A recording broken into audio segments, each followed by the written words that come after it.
July 8, 2026. Ankara Esenboga Airport. President Trump waved at the cameras, climbed the stairs of Air Force One, and disappeared inside. He never flew on it. One night earlier, U.S. strikes had resumed against Iran. An armed Iranian cell had been tracked moving through Turkey, and for 6 weeks, the White House made sure nobody heard what really happened on that tarmac. Until now. This is the story of the Ankara decoy.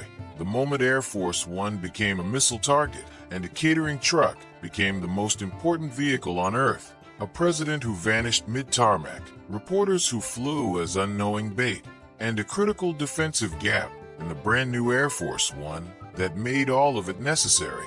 Some details emerge weeks later. Other parts remain classified. 2026. The U.S.-Iran conflict had crossed the 6-month mark. American strikes hit Iranian targets July 7th, the night before Trump's Ankara departure. Iranian intelligence was watching.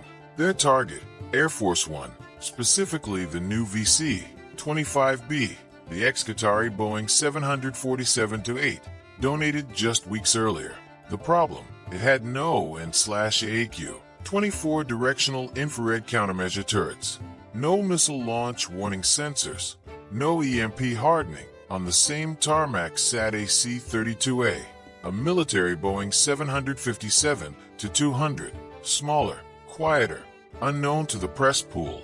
The most recognizable aircraft on Earth had just become the least defensible. Cameras caught Trump boarding the older, fully hardened VC-25A. He disappeared inside. Then, out of frame, an airport catering truck raised its compartment hydraulically to the aircraft door. Trump stepped in. The compartment lowered.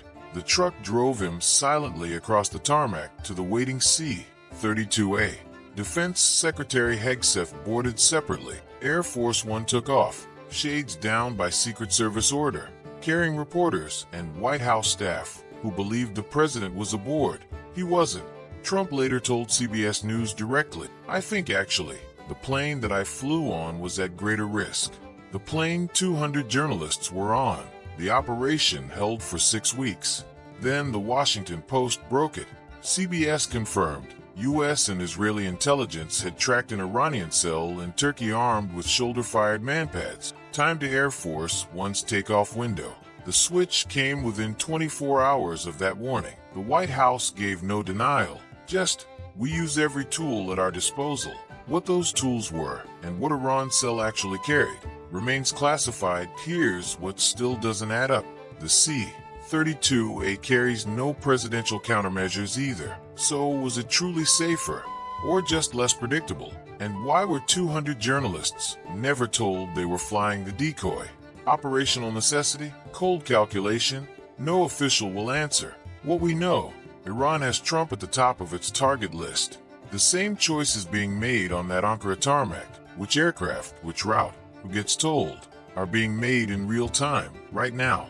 The next operation may not go this cleanly. More stories like this get buried. Next week, manpads. What a shoulder-fired missile actually does to a 747 at rotation speed, and whether any presidential aircraft is safe at takeoff. Subscribe so you don't miss it. Drop a comment with the topic you want next. And to every intelligence officer watching, thank you for what you do in the dark.